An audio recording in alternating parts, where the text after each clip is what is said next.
మన great great grand parents time నుంచి కూడా మనకి మొఘల్ ఎంపైరర్స్ కానీ లేకపోతే టర్కిష్ ఎంపైరర్స్ కానీ ఇట్లా ఈ ముస్లిం ఎంపైరర్స్ అందరూ కూడా హిందూ టెంపుల్స్ ని హిందూయిజం ని సప్రెస్ చేసుకుంటూ వస్తున్నారు.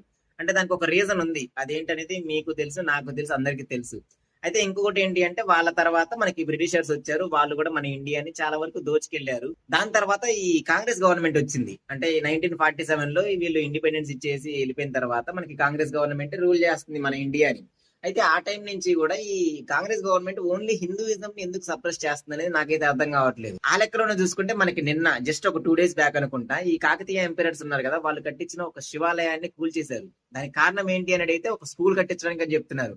అంటే ఇంకా వాళ్ళకి స్కూల్ కట్టించడానికి ఓన్లీ పర్టికులర్ ఈ గుడి ఉన్న ప్లేస్ మాత్రమే దొరికిందా, ఇంకా వేరే చోట ఎక్కడ దొరకలేదా? ఇదంతా జరిగిన తర్వాత అక్కడ ఉన్న వాళ్ళంతా కూడా వచ్చి ప్రొటెస్ట్ చేస్తే అప్పుడు బయటకు వచ్చి చెప్తున్నారు, అక్కడ ఉన్న కలెక్టర్ గానీ లేకపోతే అక్కడ ఉన్న ఎమ్మెల్యే వీళ్ళందరూ బయటకు వచ్చి చెప్తున్నారు, మేము మళ్ళీ ఈ గుడిని కట్టిస్తాము అని చెప్తున్నారు. ఎంత కట్టించినా కానీ సరే 800 years బ్యాక్ ఉన్న చరిత్ర అనేది మళ్ళీ తిరిగి తీసుకురాగలరా? తీసుకురాలేరు కదా. కానీ నాకు అర్థం కాని విషయం ఏంటంటే why only Hindu temples, why always ఈ హిందూ టెంపుల్? ఈ కాంగ్రెస్ గవర్నమెంట్ వాళ్ళకి హిందూయిజం మీద ఎందుకు ఇంత ఈ రకంగా ఉంది? మీకేమైనా తెలిస్తే కామెంట్ చేయండి, నాకు తెలియకపోతే నేను ఏమైనా తెలుసుకుంటాను.